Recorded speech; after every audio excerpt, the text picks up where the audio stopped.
Susan Smith grandit dans l'un des endroits les plus pauvres des États-Unis, à Pikeville, dans le Kentucky. À l'âge de 15 ans, elle rencontre Kenneth Smith, âgé de 22 ans. Il était vendeur de méthamphétamine et si au départ leur relation n'est pas sérieuse, ils finissent tout de même par se marier quand elle eut 19 ans. Mais malheureusement, le mariage n'était pas heureux. Il la frappait régulièrement et lui volait même de l'argent. Pour pouvoir profiter des allocations, ils divorcèrent. Cette situation étant bien plus avantageuse financièrement, mais dans les faits, ils étaient toujours en ménage. Elle vivait dans une petite maison avec son époux et ses enfants, ainsi qu'un certain Karl Lockhart qu'ils hébergeaient. C'était un ami proche du mari qui était un célèbre braqueur de banque du coin. Il était surnommé Cat's Eyes. Et c'est ainsi qu'elle attira l'attention de Mark Putman, agent du FBI qui souhaitait mettre un terme à une série de braquages de banques dans l'ouest de la Virginie, dont Cat's Eyes était justement le responsable. Putman aborda donc la jeune femme afin de lui proposer de servir d'informatrice pour le FBI. N'ayant jamais pu améliorer sa situation financière et désirant justement améliorer le confort de vie de ses enfants, elle accepta ce travail particulièrement dangereux. Après tout, c'était un moyen comme un autre pour elle de se faire de l'argent dans cette région si pauvre. Au début, leur relation est purement professionnelle, mais avec le temps, Mark et Suzanne devinrent amants. Et Suzanne, profondément amoureuse de Mark, n'est pas discrète et elle parle à tout le monde de sa liaison. Elle disait à qui voulait bien l'entendre qu'il s'aimait et qu'il allait bientôt quitter sa femme. Cependant, personne ne la croyait, car elle avait une tendance naturelle à l'affabulation. Avec le temps, et à force de l'entendre parler de cette liaison, les gens se mirent cependant à penser que son histoire était peut-être vraie. Ainsi, son mari, qui au départ n'était pas convaincu par cette histoire d'amour avec un agent du FBI, commença à avoir lui-même des doutes, et dans le doute, justement, las de l'entendre encore et encore parler de sa relation extra-conjugale, il la frappa de plus belle.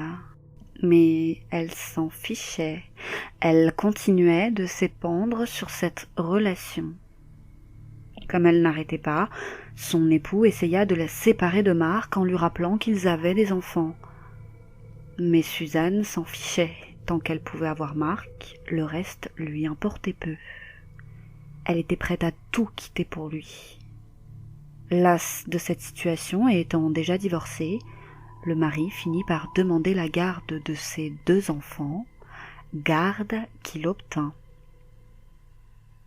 Prête à tout pour plaire à Mark, Suzanne fit tout son possible pour ressembler à sa femme. Une certaine Cathy, se coupant ainsi les cheveux exactement comme elle. Elle devint même amie avec celle-ci et commença à être de plus en plus imprudente. Elle appelait Mark au domicile qu'il partageait avec sa femme jusque tard dans la nuit. Si au début Cathy s'était prise de sympathie pour Suzanne, elle se mit peu à peu à prendre ses distances quand elle se rendit compte qu'elle s'intéressait un peu trop à son mari.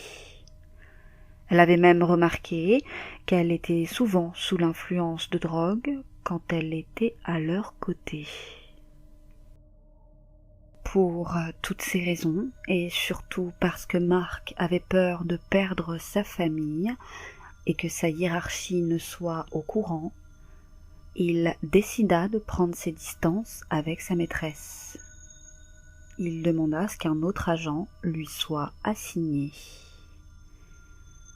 En effet, il n'avait jamais une seule seconde envisagé de quitter sa femme pour une toxicomane. Cependant, cela n'arrêta pas Suzanne. Elle espérait encore qu'il quitterait son épouse pour se mettre en couple avec elle. Même la sœur de cette dernière, Shelby Ward, s'inquiétant pour elle, la suppliait de laisser Mark tranquille, mais il était déjà trop tard. Trop amoureuse, elle ne voulait pas entendre raison. Et même la mutation de Mark pour Miami n'y fit rien. Et oui, il quitta Peakville du jour au lendemain, sans en informer Suzanne, ce qui la plongea dans une profonde dépression.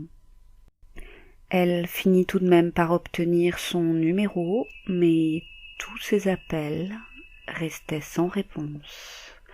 Jusqu'à ce jour où Mark revint à Peakville pour conclure une affaire sur laquelle il avait travaillé.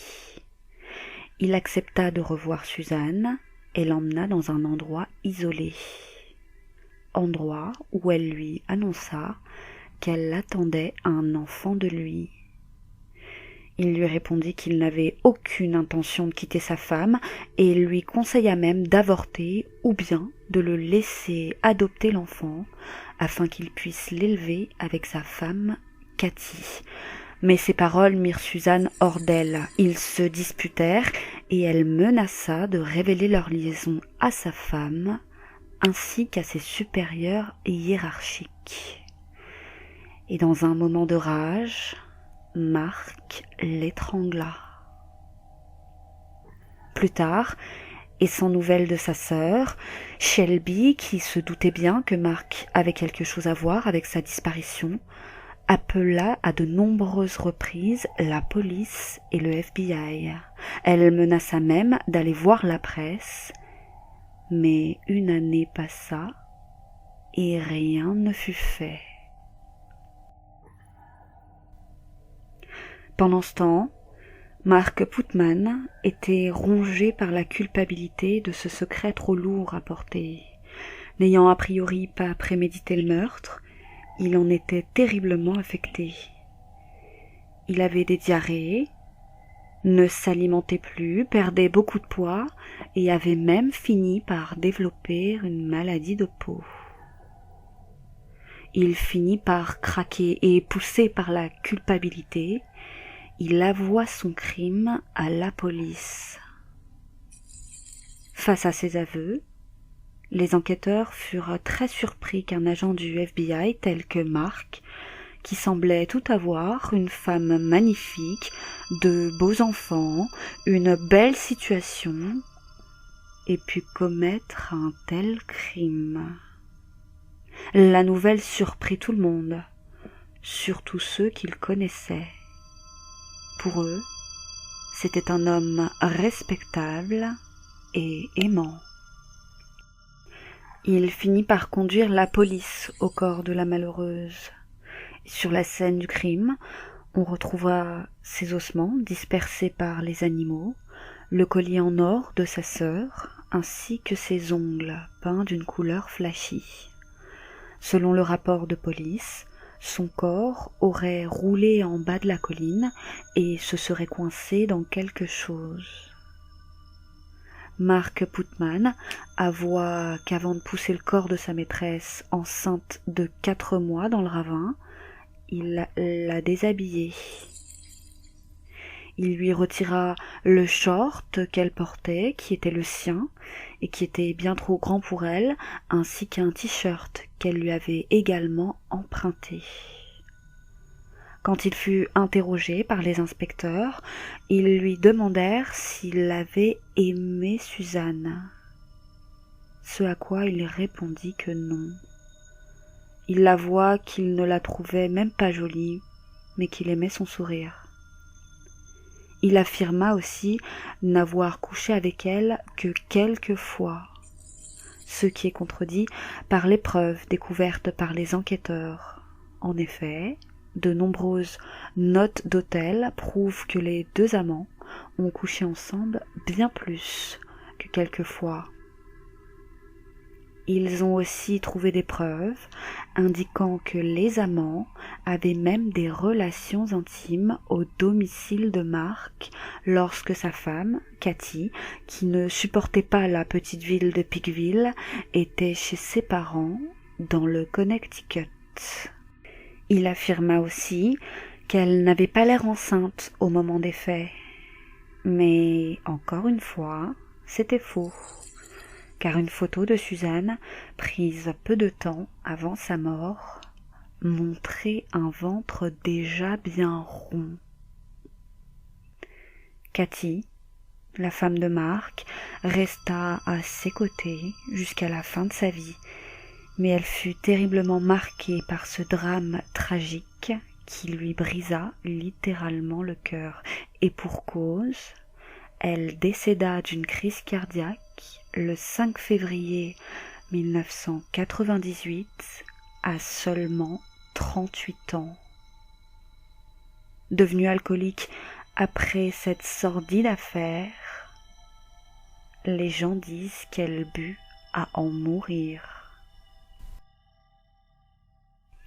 Le cas de Mark Putman servit d'ailleurs d'exemple au FBI qui prit la décision de ne plus envoyer d'inspecteurs novices en début de carrière dans des endroits aussi reculés.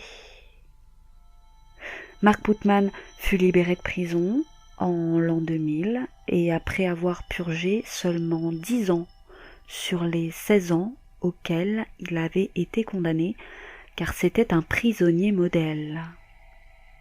À sa sortie, il commença une nouvelle vie en Géorgie en tant que coach sportif et se remaria. Il affirme être vraiment désolé pour ce qui est arrivé cette terrible nuit.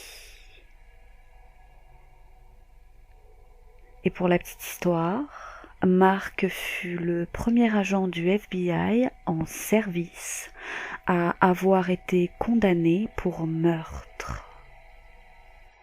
Sa tragique liaison avec Susan Danielle Smith inspira un livre, un téléfilm, ainsi qu'un film mettant en scène la très célèbre Emilia Clarke dans le rôle de Susan.